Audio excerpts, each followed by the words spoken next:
welcome back to the Tangerine Knits podcast. My name is Ichi, and if you're new here, this is a channel where I talk a lot about the things I've been knitting on, and today I've got 2 finished objects to share, as well as a couple of different whips. I think more whips than I've had in a very long time. I definitely felt like I caught a case of castonitis, so I'll be excited to show those. I also have a couple of swatches to share as well of the yarns that I've previously gotten. I'll start with my first finished object, which is this garment that I'm wearing right now, which is the Oslo sweater by Petiteknit. I knitted this in the yarn Illimani Feli in the colors Ash and Bone. This is the last skein that I have left that I can show you. It is made of merino and cashmere. It's got 70% ultrafine merino and 30% cashmere. It's got a merino core and then cashmere surrounding it. So last time I had mentioned that I thought this was a boucle yarn, and somebody else said that it looked more like a blown yarn. And to be honest, I'm not really sure exactly the difference is between blown yarn and boucle yarn, but on the product website, they did say that it's created by wrapping a cashmere boucle parentheses brushed against merino. So yeah, it's essentially just a merino core with a lot of cashmere fluff around it, and it is extremely soft. Even when I was knitting the swatch, it felt just like almost velvety in terms of how soft it was. And yeah, it feels extremely comfortable. There is absolutely no itch factor whatsoever, and it just feels like a cloud. So it's really nice to finally be able to wear it. This yarn does have a wide range of stitch gauge that you can achieve. So on the label, it says 16 to 20 stitches per 4 inches, which is a pretty large range. I think because it's a fluffy yarn, it's really up to you whether you want to knit it pretty open gauge or pretty tight gauged.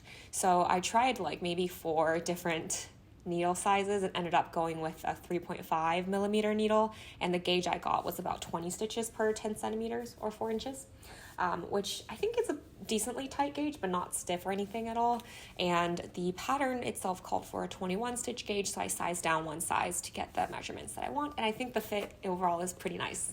The pattern itself is a drop shoulder pattern, so you start knitting the back panel, which is a trapezoid, and then you pick up the left shoulder and then the right shoulder, knit around until the bottom of the collar, and then you join the front panel, the 2 shoulders to knit the front panel, and then you join around and continue to knit the body, and then you end up with picking up stitches for the collar and for the sleeves. A couple of modifications I made is first with the collar. The pattern called for a purl ridge to get the fold line to be pretty folded, and instead I just did 1 row of double knitting, so knit 1, slip 1 to get it to fold, and I think it remains quite puffy. I really like this look. It looks still quite puffy, but it's still fold. It's not standing up or anything like that. So I thought that was a neat technique. And also, instead of binding off in the regular bind off, I think the pattern just says bind off loosely, I ended up doing Jenny's surprisingly stretchy bind off, and this neckline is very stretchy and elastic and very easy to put over my head, so I was glad with that modification as well. I did do 1 less set of decreases on the body because I never really know if a sweater is going to fit. I mean, I always gauge swatch, block my swatch, but I feel like you still just don't quite know until the end, and so I kept measuring as I went, measuring my gauge and measuring the overall width of the sweater, and I felt like I was already getting, without doing all the decreases the pattern called for, I was already getting the width measurement that I wanted, so I didn't want to risk making it too fitted, and so I just stopped before the last set of decreases, and I think it looks just fine. I mean, honestly, the extra set of decreases would have been 2 more, 1 stitch fewer on either side, or I guess 2 stitches fewer on either side, so I think that would be a pretty insignificant difference anyway, but it just made me feel better to omit the last set of decreases, and I'm pretty happy with the fit. You can tell that the sleeves are definitely a lot more fitted, but the body itself has a good amount of positive ease. And at first I thought that the sleeves being tight would bother me, but it really doesn't. I think partly just because the yarn is so comfortable, I hardly feel it at all. And also it's not restrictive at the armpit. It's just, there's still a lot of room here. It's just that on the arm itself, it gets a little bit tighter. And I did try and stretch it out a little bit during blocking, which I think didn't really do much, but again, I don't really mind. It's still very comfortable, and I do like the way it looks. I also knitted this sweater a little bit longer than most of my other sweaters. I typically actually knit the length basically to pattern. I used to think that I would have to shorten the sleeve and shorten the body pretty dramatically because all of the store-bought sweaters that I have really long sleeves, because I think I have generally short arms. Unless I get a petite size, the sleeves are usually too long. But I have found that with petite knit patterns, I haven't really had to shorten the sleeves in order to get it to be like this length, halfway down my hand. Not halfway down my hand, maybe a little ways up my palm. I think this is pretty comfortable. I don't really need it to be bracelet length. I think I prefer it to be a little bit longer. And so I knitted them to length, and it's been working well. I feel like for my other sweaters that are a little bit shorter, it's almost just at the edge of being cropped enough that I don't want to tuck it, but just long enough that I do want to tuck it, but it comes out, to explain that better, I do want to still tuck them into my pants, but it doesn't really stay because it's not long enough. And so I just decided to knit this a little bit longer than my usual sweaters, and it's, pretty easy to tuck into my pants, and it totally stays. And so I do like that about it. I also had a little bit extra yarn, so I wanted to just use up the yarn as much as possible without making it like a full-on tunic. I think I mentioned previously that I got this yarn at my local yarn store. It was like 50% off. And so because of that, I knew that it was on clearance, and I didn't think it'd be easy to get extra skeins if I were to run out, and I'm terrified of losing yarn chicken. And so I bought like a whole extra skein that I never broke into, which is okay, but I wanted to use up as much as possible. And with this last skein, because of how like freaking soft it is, I think it might be nice as, I don't think I have enough for a hat, but maybe like a headband or something nice, or maybe like a little cashmere scarf or something. That would be really nice. So got this. That's, I guess, going into my stash. Another comment on this is that as I was knitting it, I had just finished my vest number 2 spring edition, and then someone had commented, I had mentioned that I've been having some issues with picking up stitches and feeling like it's more of an art than a science, and not being able to get the number of stitches that the pattern calls for. But someone commented and recommended that I watch a video by Suzanne Bryan on picking up stitches, and I thought that was just super, super helpful. I mean, I'd obviously watch videos like that when I was learning to pick up stitches for the very first time, but I think at the time I just, was so inexperienced with knitting that I just learned the bare minimum of what I needed to know to be able to complete the task. But now I feel like I picked up more in terms of how to determine the stitch pickup rate, and how, if you modify the pattern at all, for example, if the pattern says knit to X centimeters versus knit X number of rows, then if your row gauge is different, then you just have different number of rows that you would need to pick up stitches for. And so essentially my big takeaway from watching that video that the very lovely commenter recommended, as well as some other just videos, was basically that you don't have to pick up the right number of stitches that the pattern specifies, especially if your row gauge is different, and it doesn't hurt to always just check your own row gauge versus your stitch gauge to figure out the rate that would make the number of stitches that you would need to cover the same distance as the number of rows if you're picking up on a vertical edge. There are also some advice out there about figuring out your pickup rate for a curved a curved area. So something that's either diagonal or curved that's not vertical or horizontal. And I think the key takeaway is basically divide up your curve into small sections so you can draw kind of straight lines, and then measure how long that distance is, count how many rows there are, or actually measure the distance of that area, and then based on your stitch gauge, figure out how many stitches you would need to cover that, and then you count how many rows there are to find the rate of, how many stitches per row, if that makes sense. So that's obviously a little bit extra work. If you have the same row gauge or comparable row gauge as the designer, it's obviously easier to just go with the pickup rate specified by the designer. But this was also pretty helpful if I ever come into the situation where I feel like I can't go with the pickup rate specified by the designer. So that was a little bit of a tangent. I mean, for this one, I calculated my stitch gauge and my row gauge and for the sleeves, because it was pretty easy. It's not like I had to knit a ribbed swatch to figure out the stitch gauge of the rib or anything like that, because it was just stockinette sleeves. And I did find that my pickup rate that I calculated was the same as the pattern specified, and so I just kind of mostly paid attention to picking up at the right rate versus getting the same number of stitches as what the pattern calls for. So yeah, in the end, that worked a lot better for me to just focus on the pickup rate and not the total number, especially because I did knit a bit off gauge. But yeah, all that is to say, I think after all of that, picking up stitches is a lot less of a chore for me than it used to be, just because I have a better sense of like what to do and how to do it and the rhyme and reason for what you're doing. So yeah, once again, thanks to that commenter for recommending that video. And also there are many other videos as well that are also really useful that I'll try and link below so you can reference those as well. And so in summary, I feel like this has just been a really nice piece. It's just such an elevated basic. I love the chunky collar detail. I love the fit, and I really like the fabric. So I think I'm really going to enjoy wearing this piece. All right, and the next finished object is a pair of socks. They're over here. This was a whip, I think, in my last video. This is a pair of socks knit using the Smooshy Dream in Color sock yarn. I got the Funnest sock kit in the colors No Limits and Charged Cherry.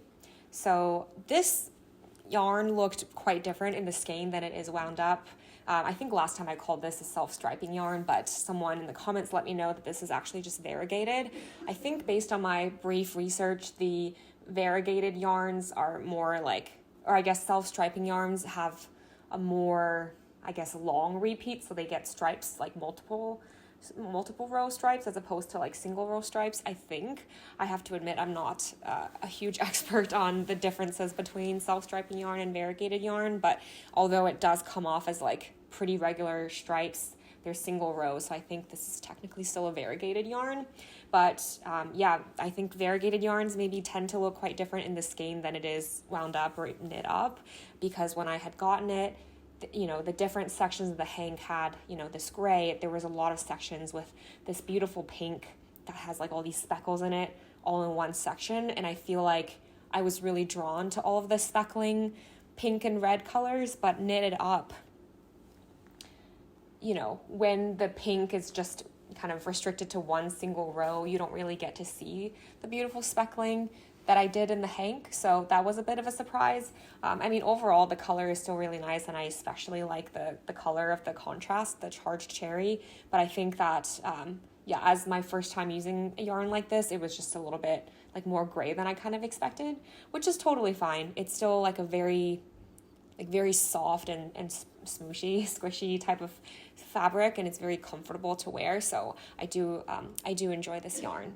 I do have another one of these that is somewhere in my stash, but it's basically the same kit using a different color. The colors are Mercado Lights and I think some type of woodsy, like brownish color. And so I think I would definitely be excited to use that yarn. And I do still have a good amount left. I do need to weigh it to figure out exactly how much, but this could definitely be knit. Like this definitely could be used to knit something else, maybe even another pair of socks, like a short pair of socks. I did use a lot of this contrast color, so I'm not sure if this will be able to get used for anything. But yes, the pattern itself, I used the Trusty sock pattern, Trusty toe-up sock pattern, and generally for the toe and the foot. And I used the Fish Lips Kiss heel pattern to knit the heel. I chose this Fish Lips Kiss heel because I just wanted the yarn itself to shine. I didn't need like a fancy heel, and the Fish Lips Kiss heel is just like super easy, and you don't have to worry about gusset increases and decreases. So this was a really nice, just like mindless knit because of that. And I'll show a closer up of what the heel looks like. It's pretty much a square, so it fits me actually quite nicely. And there is a video on YouTube that shows you how to add the contrast heel, because the pattern itself, I think, assumes that you're using the same color. But it's pretty easy. You basically slip all the stitches on one half of the sock so that you can get to the starting end of the yarn for your main sock yarn. The video will explain it much more clearly. And when I got to the cuff, I did a Jenny's Surprisingly Stretchy Bind Off as the pattern calls for. And when I was starting to do this, I did watch a video on like a tutorial on how to do the Jenny's Surprisingly Stretchy Bind Off, and someone recommended binding off on the wrong side so that it's less visible. And so I kind of like went with that without too much additional context. And so I just did like a turn at the top so I can do the bind off in the opposite direction so that the wrong side will be showing. And when I watched that video in greater detail, I think the point they were trying to make is that on the wrong side of the bind off, it looks more like a knit stitch. Or maybe it's that on the right side of the bind off, it looks more like a purl stitch. If you were knitting in stockinette, then the right side, which looks like purl ridges, would be better off on the wrong side of your actual work. But since I'm knitting ribbing, I think it doesn't really matter because, you know, there's both knits and purls on both sides of the work. So I think in the end, that was just much ado about nothing. I think in the future, I can just bind off in the right side in the same direction versus worrying about doing like a turn. In fact, on the first sock, I didn't even do a turn. I just like switched directions, and that obviously resulted in a gap. But since it was the bind off edge, I just sewed it shut. And for the second one, I did like a German short row turn at the top right before the bind off, and I don't think that was necessary at all. You can just go ahead and do the normal Jenny Surprisingly bind off, and it should look okay. I think this might be the one where I just did a regular turn, and you can see that there's kind of a notch at the top. It's a sock, so I'm not too bothered by it, but this is also generally a look at what the bind off edge looks like. It's very nice and stretchy, and it comes right back into the shape as well. All right, I've actually already been wearing this, so if it looks a little bent out of shape, that's why. And the yarn composition is 85% superwash merino and 15% nylon. And the pattern for the rib section, I just did a 3x1 broken rib, pretty straightforward. I wanted some type of, I guess, like texture to this pattern, because if it's just stockinette, then the stripes look maybe just a little too regular for my liking, and so I decided to break it up with a 3x1 broken rib, just a simple pattern. I think if I were to knit this sock, knit another pair, either like a crew length or a shorty sock, I would probably try a different pattern. It is a little bit difficult to find a pattern that works for a yarn that's so variegated with such regular horizontal stripes, so I'll have to probably swatch around for it. Like I tried a couple of different swatches using this yarn to find a texture that I think worked. I talked a little bit more about that in my last video, so I'll link that if you're interested. And overall, I really enjoyed the toe-up sock knitting process. I don't know, I guess there's not really a reason that I like it more or less than a cuff down sock, but I just feel like if I were to knit a sock again, and unless the pattern calls for anything specific, I feel like I'm more inclined to do it toe up. I don't know, not really sure if there's a reason for that, but yeah, I just really liked it. And if you wanted a simple toe up sock pattern, I would definitely recommend the Trusty sock. It's a free pattern and pretty clearly written. Okay, so with that, I can jump into my whips. Okay, so for my first whip, I finally found something to do with this Plucky knitter yarn. So I'll show the yarn. If you've been around my podcast, I talked about how I bought this yarn at my local yarn store because it was on clearance, and I got 2 skeins thinking I'd make something with it, not really sure what, maybe a tank top, but I had a kind of a hard time finding the right pattern for it, partly because of the gauge, partly because of the amount that I have, partly because of the color, which I feel like is pretty wintry. So originally I thought I'd make a tank top, and then I thought I'd make the cumulus top because, like I said, I think this is a little bit too wintry for something totally like a tank top. That's just a tank top, which I associate with like spring and summer. And the cumulus tee, I started swatching for that, but I just couldn't really meet gauge. My gauge was like right in between the cumulus blouse and the cumulus tee, and I worry that going too off gauge for the pattern would cause the proportions to be different. So for example, if I, sized appropriately to get the bust measurements that I needed, that maybe the sleeves would be too tight or too loose, because, as you increase the bust measurements for a size, you don't necessarily increase the sleeves by the same ratio. So I also wasn't sure if I had enough yarn for a cumulus tee, so unfortunately that plan was a bit out the window. And I ultimately was inspired by a picture I saw of the Fable Knitwear Eowyn blouse. I think that's how you pronounce that. I'm not totally sure. And that one is like a square neck puff sleeve top, and I really liked it. And I realized that it looked really similar to the Casia square neck by Refined Knitwear, which is a pattern that I already have, that I've already knitted. The only thing is that my gauge was still quite a bit smaller than the Refined Knitwear pattern, but I just decided to size up. I think 2 or 3 sizes. I think if I sized up 3 sizes that I would still get the right measurements. And in this case, I decided to just go for it because I have knitted the Casia square neck once before. And that time I also had to size up like 2 or 3 sizes and the proportions seemed okay. And so I felt like it's fine to just go at it again with this yarn. So here's what I've got so far. I feel like this is a lot of progress considering I casted this on like maybe 2 or 3 weeks ago, and it's a fingering weight yarn, but this has been my main focus and has been a little bit of a saga, which I'll tell you more about. But first, about the pattern. It is a pattern by Refined Knitwear, as I said. It is a square neck raglan, and there's some interesting eyelet increases at the eyelet details at the raglan increases that you can see here. It's also got these puffed sleeves at the shoulders, which I really like. I talked about this before, but having like a puffed sleeve with a square neck is one of my favorite silhouettes. I have some just store-bought clothes in this exact type of silhouette. And I really like the other one that I had knitted using Drops Brushed Alpaca Silk. So I figured I would like another one as well. So this one does already feel quite different than my previous one because of the fabric. So the pattern originally calls for 2 strands of mohair. So my choice of Dropped Brushed Alpaca Silk was pretty like relatively on brand. I held that single at a much tighter gauge, so it's pretty opaque. But, you know, still the same idea of a fluffy yarn, but this one is a merino and cashmere yarn. Let's see, it is 75% superwash merino, 20% cashmere, and 5% nylon. So a very, very different fabric that it's knitting up as.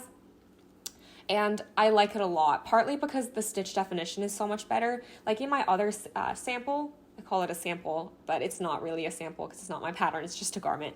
On my other Casia square neck, you can't see these eyelets at all because that sweater or that yarn is so fluffy. But here, like the eyelet, I think it's like pretty decently defined. And I also am knitting this with a little bit less ease than the Casia square neck that I knit earlier. That one is a little bit more like loose and flowy. This one won't be like skin tight or anything, but it'll be a little bit more fitted. And yeah, I'm not sure if I'll have enough to knit the full sleeve. I'm hoping I have enough to go to like just above the elbows, but what I'm planning to do is finishing the body at the length that I find comfortable, and then just knitting the neckline, which is an I-cord edge, to make sure that, you know, I can finish the neckline, and then just knit the sleeves as long as I possibly have yarn for.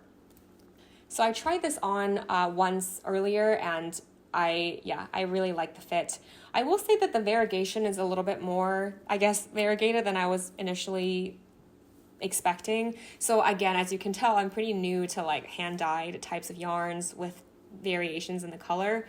And yeah, it's a little bit new to me. I think I'm just kind of getting used to it. I'll give my final opinion, I guess, after it's done and blocked and I try it on. The 2 skeins, so I bought 2 skeins and they do look pretty different. The skein's a little bit messed up, or not super neat, but I was looking at it and it did look like one skein was kind of a shade darker than the other, which I know is normal for hand-dyed yarns. And so I did want to make sure that I alternated skeins, which is the first time I'm doing that.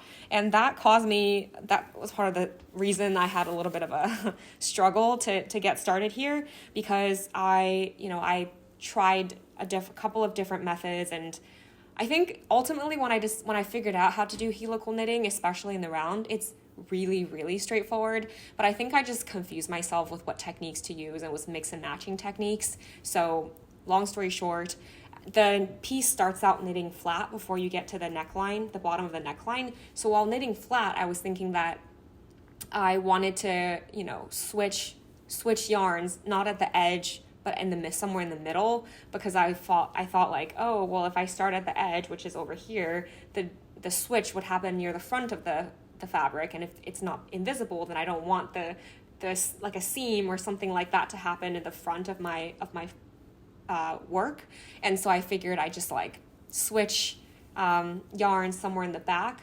But I'm not actually sure if you can do helical knitting flat in the middle of the row. And so I think what I ended up doing was more like the wrap method in order to avoid a hole in the middle of the fabric. So I, knitted for a while, found that the seam was pretty obvious, and then eventually decided that I would just switch yarns at the edge. And that was a lot more simple and straightforward when I was knitting flat. And then once I joined in the round, it was really easy to just like, knit until 3 stitches before the new yarn, and then slip 3 stitches and just keep knitting. It is super seamless, super straightforward. And after I got past that, it was a lot more smooth sailing. The one thing that I did encounter is that if you're doing helical knitting, your beginning of round kind of changes in terms of where you're switching the yarn.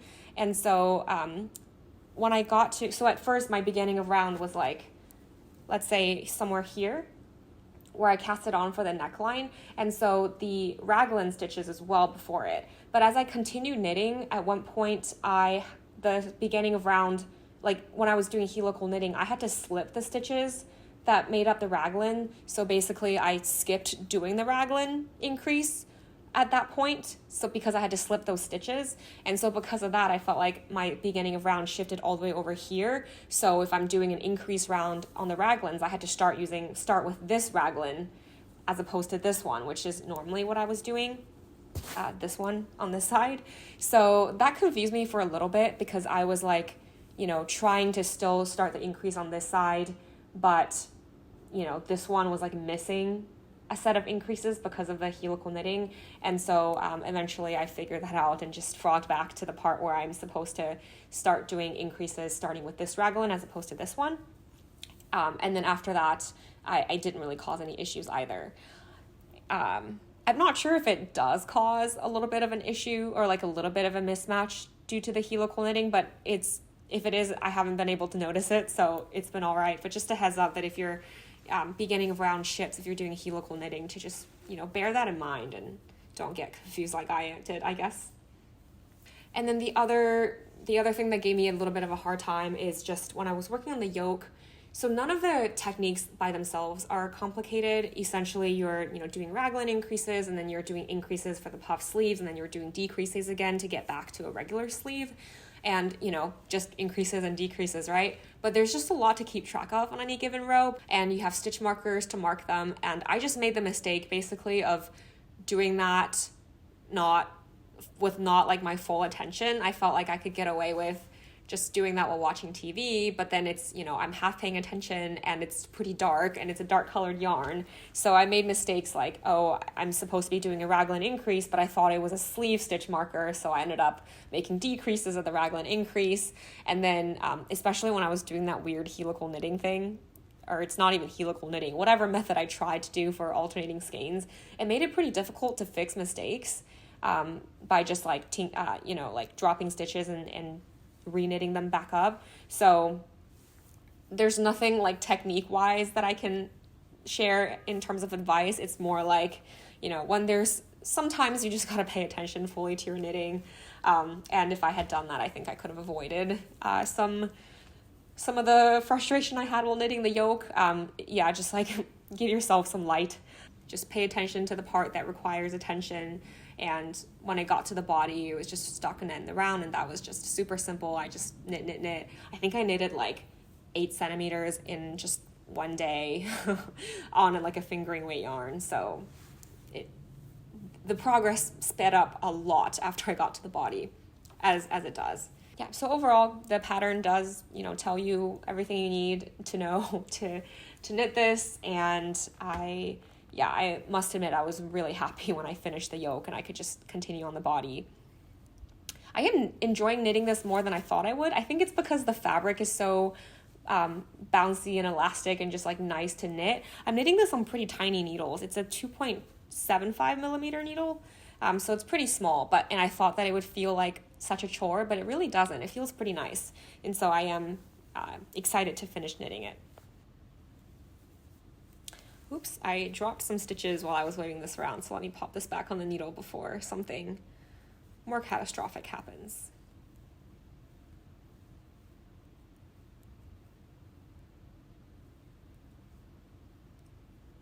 All right. Cool. So that's it for this. My next whip, which I've shown before, is this twisted loop top by Other Loops. I think the last time I showed this, I was still knitting the back panel, and I said I was ready to join in the round soon, but I actually forgot that you had to do the arm increases for the back panel, so I was a little bit away still from being able to join in the round, but you can tell that I've done that now, finally. So, yep, I joined in the round and knitted a couple of rows as well. I've gotten to the second set of cables here. There's a total of 3 sets, so one at the neckline, one sort of in the middle, and one closer to the bottom. The cables themselves are like pretty straightforward to work, just because there's only like the cables in this one part of the piece, so you're not having to worry about it throughout. And between the cables, there's also a good amount of rows that does not require any cabling. I am knitting this using the Tropical Lane Ideale, which is a 100% merino that's made in Italy. I never used this yarn before, but I really like it. It feels really soft. It's not heathered per se, but it also feels like there's some dimension to the yarn as well. Like maybe that does mean it's heathered, but I think the color looks really beautiful. I don't know if you can tell. And because of my gauge, I am knitting this using a smaller needle size than the pattern calls for. I think these are 2.5 millimeter needles, which I was very intimidated by because these are literally like needles I bought to knit colorwork socks. So yeah, they are really small and it doesn't feel the best on my hands to knit, which is kind of interesting because I just said that for the Casia square neck, knitting that using a 2.75 millimeter needle was actually pretty enjoyable. So I'm not sure if it's because the extra 0.25 millimeters makes a difference, and or the ribbing is just a little bit harder to knit, especially because the technique I use to make ribbing neat is that on the first purl stitch, I pull the yarn tight before continuing on, and just the first purl stitch. I think I saw this on a video by Suzanne O'Brien, and that method works pretty well to help me keep my ribbing neat and avoid that single column of loose knit stitches. I think you can kind of see that. Yeah, I don't think there's any obvious like column of loose knit stitches in my ribbing. So because of that, it does, require me to pull kind of tight. And so I don't knit on this a whole lot, like all at once. I kind of knit this in small amounts.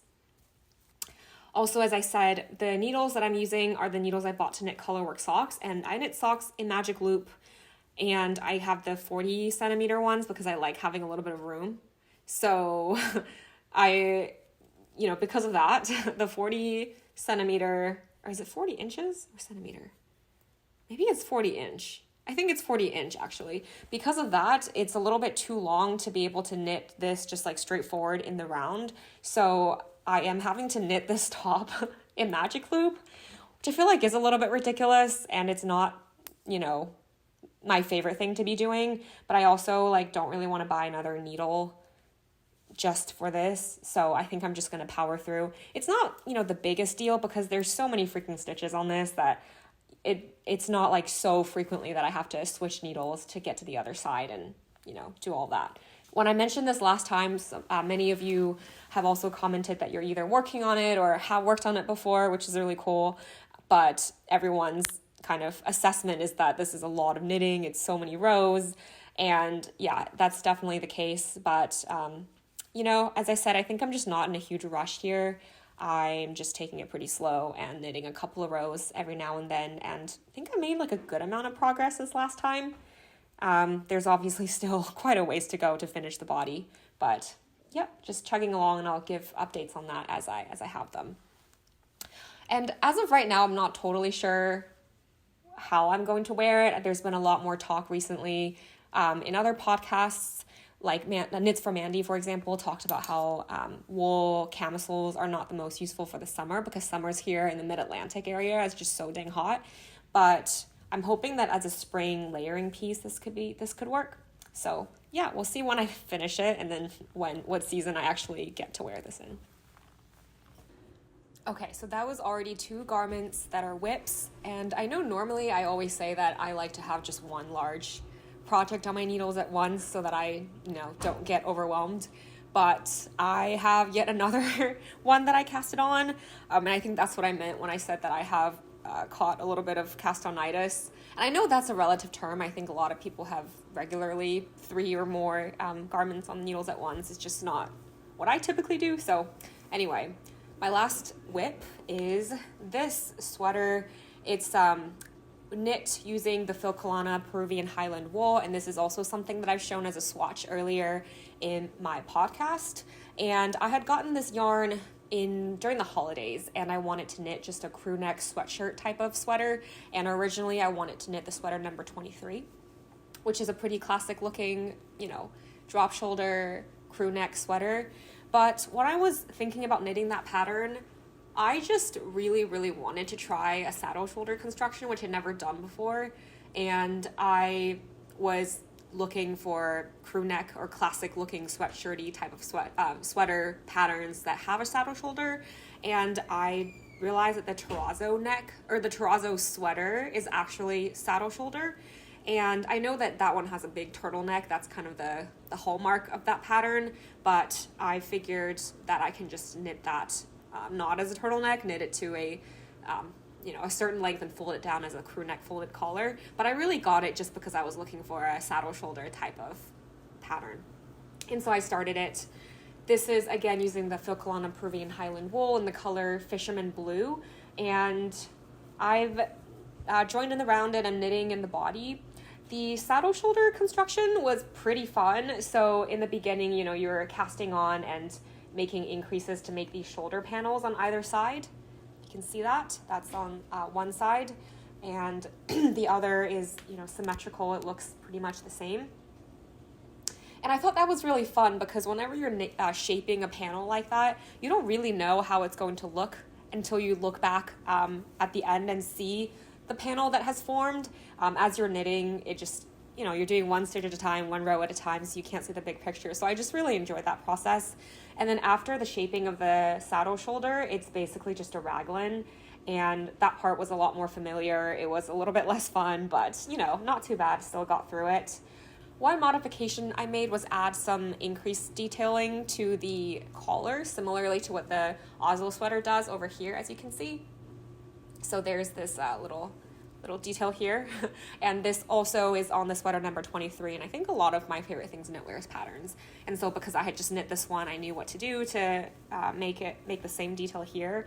And I'll have to see how it looks. Currently you can't really tell because there's no collar that's been picked up. So we'll see how it ends up. And it's also folding very heavily on itself. So it's probably not very noticeable. So I'll keep you posted on whether that turns out nicely. I guess it's a little different because here the increase comes all the way from the shoulder.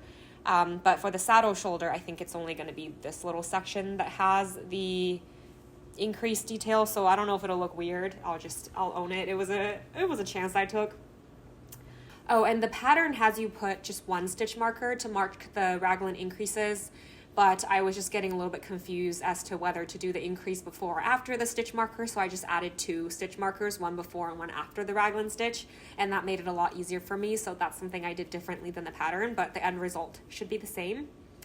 And let's see, my gauge is pretty much spot on, and I knit a size medium. I was kind of debating whether to knit a size medium or even larger, because this pattern is one of Petite Knit's older patterns, and it's a little bit more fitted. And so the measurements for each particular size doesn't have as much positive ease than I think some of her later patterns. And so I sized up to a medium to get a little bit more ease. I think my favorite amount of ease is like 17 centimeters or so. So I decided to just knit the size medium with my gauge. It should get me just about to be 17 centimeters of ease. Although I feel like when I measured my gauge for the sleeve versus for the body, the gauge is a little bit tighter for the sleeve. I know that when you are knitting in smaller circumference, like up here, it was a smaller circumference. It can be, tighter gauge than when you're knitting in a larger circumference, like when I got to the body. So again, I'm not sure if that's like kind of measurement error because this part, it's not blocked yet and this part doesn't lay flat, obviously. But so I'm hoping that the sleeve isn't like so different in gauge that it's really tight or really uncomfortable. But I always have this debate internally when I am making a sweater because, you have gauge swatches, but you just never know what could be different when you're actually knitting the garment. But this is knit using a pretty thick yarn. So I think technically the Filcolana Peruvian Highland wool is marked as Aran weight. I guess I'm a loose knitter now, so I was knitting this using a size 4mm needle, I believe, to get the gauge that the pattern called for. When I used like the 4.5 or 5mm needle, I was getting like a much bigger gauge, and so I sized down needles a lot. But the fabric is still pretty nice. It's not very stiff or anything, and in the end, the gauge is basically what the pattern calls for. Although the pattern, of course, doesn't call for just one strand of Filcolana Peruvian Highland wool. I think it calls for like a worsted weight and a mohair or something like that. I think she uses uses a Noro yarn and then a strand of mohair. And when it got to the body, it's pretty mindless stockinette in the round. I actually took this to the movie theater to knit. I'd never done that before, but I was watching the Stitch Magic podcast, and Natalie was mentioning that she often takes her knitting projects to the movie theater, which had never really occurred to me, but I was like, well, why not? Like, I knit at home when I'm watching television, and the lights are pretty dim, and for something like this, I don't really need to see that clearly. And so I took it with me, and yeah, it was fun. I really liked knitting while watching the movies. I watched the movie Dungeons and Dragons, which is also just like a fun type of movie. It's not super serious where I felt like I had to be like super zoned in. And in one of the scenes, there's a character knitting as well. I don't think that's a spoiler. It's pretty minor thing, but I just thought that was really funny because I was like, oh, I'm knitting too, look at me. So that was pretty fun. And anyway, this is not a huge priority for me because it's obviously a pretty thick yarn, a pretty thick sweater. Now it's already springtime. So I'm just kind of keeping it around for whenever I feel like picking up a worsted/Aran weight, relaxed, mindless type of knit. I don't think I'm going to get to wear it anytime soon, so it's just kind of laying around. Although I feel like when the weather gets colder, I'm going to be more motivated to knit this because springtime you still get random days that are like in the 50s. So yeah, I'm not sure when I'll finish this, and it's not a huge priority, but I did want to cast it on because I was just kind of itching to do that. My fourth and final whip is very early days. I just cast it on last night because I just felt like I couldn't wait any longer. Again, with the cast-on-itis, I was just itching to cast things on. I did the swatch a while ago. By a while, I mean like maybe last week. And so I can show that to you. The yarn is the Juniper Moon Farms Herriot Fine. Yes, Herriot Fine. And it's an alpaca and nylon blend. Let me see if I can find the ball band. So it is a baby alpaca blended with nylon for durability, and the composition is 75% alpaca, 25% polyamide. And this is the color. It is called Via Blanca, and it's this off-white color. I think it looks super lovely. It is a fingering weight yarn, but I wanted to hold it double to knit something DK weight. And the pattern I want it to make is the Gioia Cardigan.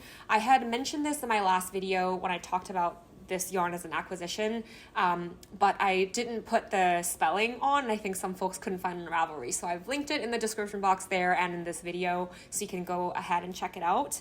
And the stitch gauge for that pattern is about 21 stitches, and I think it calls for merino and mohair.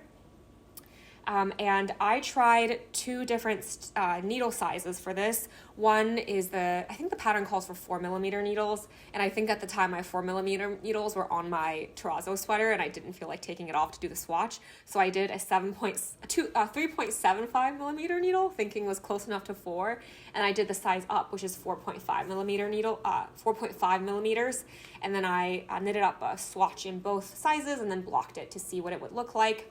And with the 3.75 millimeter needle, I'm actually able to get gauge. So it's about 20.5 to 21 stitches. And it's still pretty drapey. The stitches seem pretty tightly, like they're pretty close together. It's pretty densely woven and the stitches look really even. So it is pretty nice. And then the 4.5 millimeter needles, I'm getting like an 18.5 to 19 stitch gauge, and it's a lot more like loose. I feel like to me, the stitches look a little bit more uneven and it's a little bit more gapey. So I think this is a little too large and too gapey for me, but maybe it's just in comparison to this swatch. I kind of wished that this was a little bit looser as well.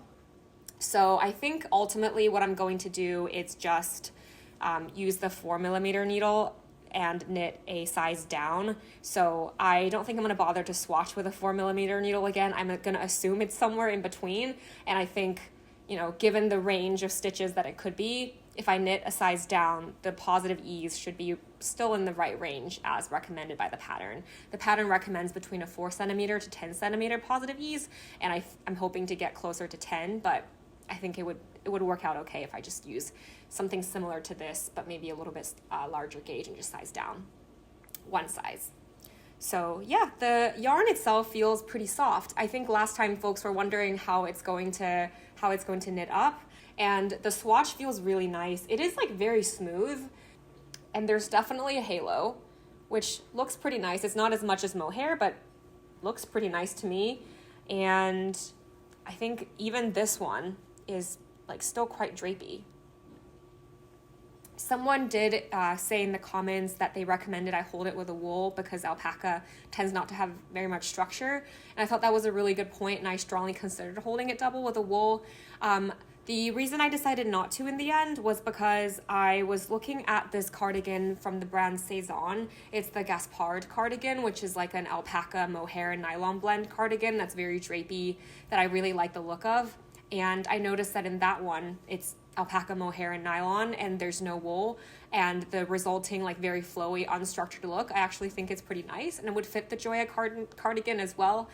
So I think that it's a really good point that alpaca is not good for maybe like a seamed sweater or like something that has structure, but for something that I guess like the Gioia cardigan, I would be fine with it being unstructured and drapey. So I think I could get away with doing this. But I appreciate the heads up though. I didn't even really think about how knitting with alpaca would make my overall garment like fit a lot differently or look a little differently. So I appreciate that, and thanks for saying that. And so with my whip, it's like barely a whip.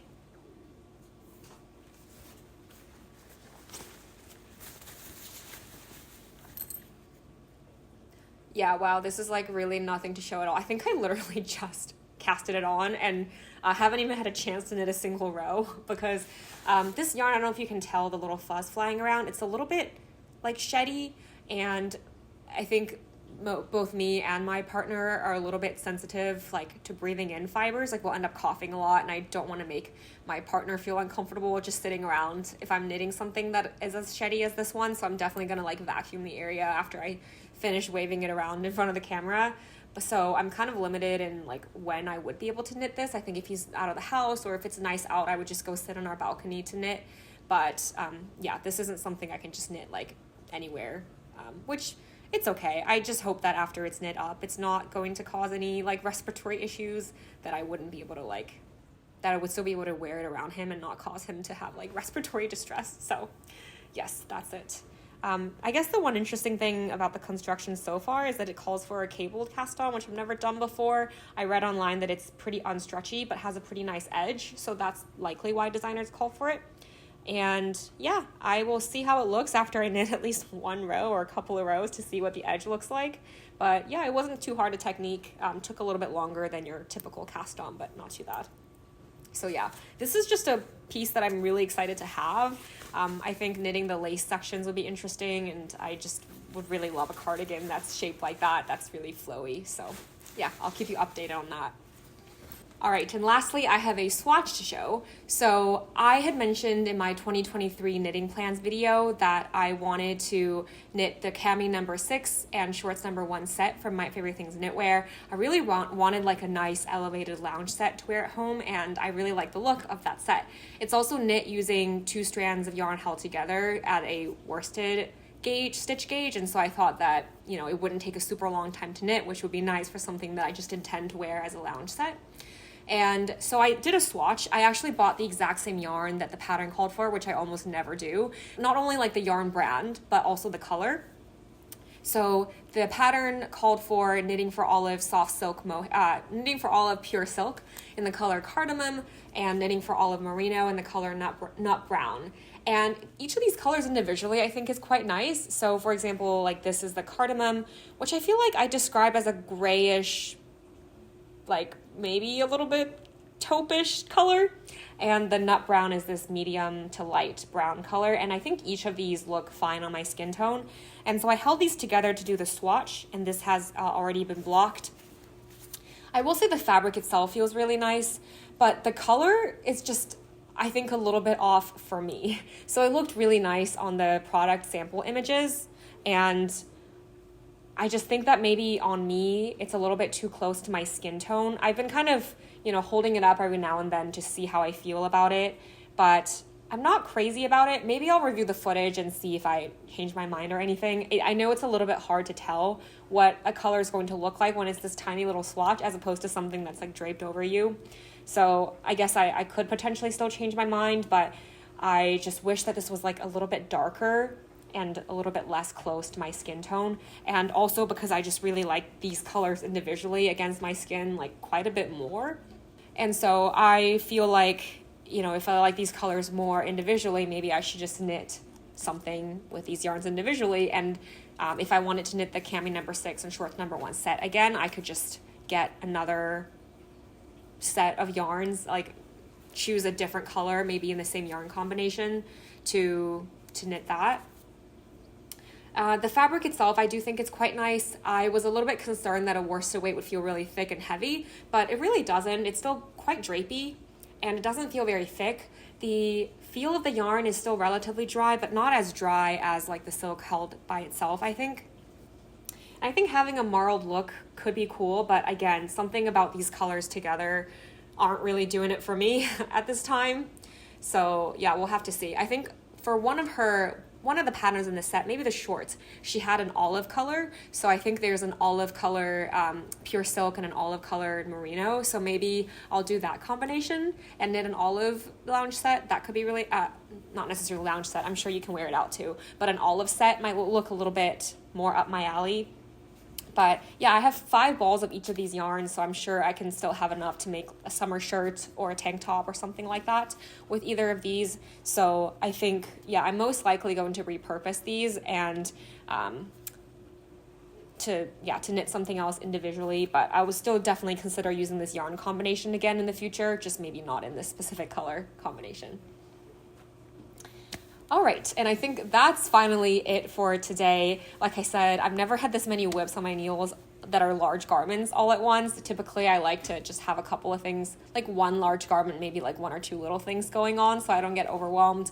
But I really actually feel okay about having this many whips right now. I think I'm not in a huge rush to have any of the finished objects or the finished products anytime soon. I'm just kind of enjoying knitting on them. I'm not really rushing a great deal, except for when I was working on the yoke for my Casia square neck. I just wanted to be done with the yoke. But now that that's done, like I'm just chilling, like cruising. So yes, that's all for today's episode. Thank you so much for watching. And if you like this video, I would really appreciate if you consider giving it a like or subscribing to my channel if you haven't already. And otherwise, I hope to see you again very soon in a future episode. Hope you have a great rest of your day. Bye, everyone.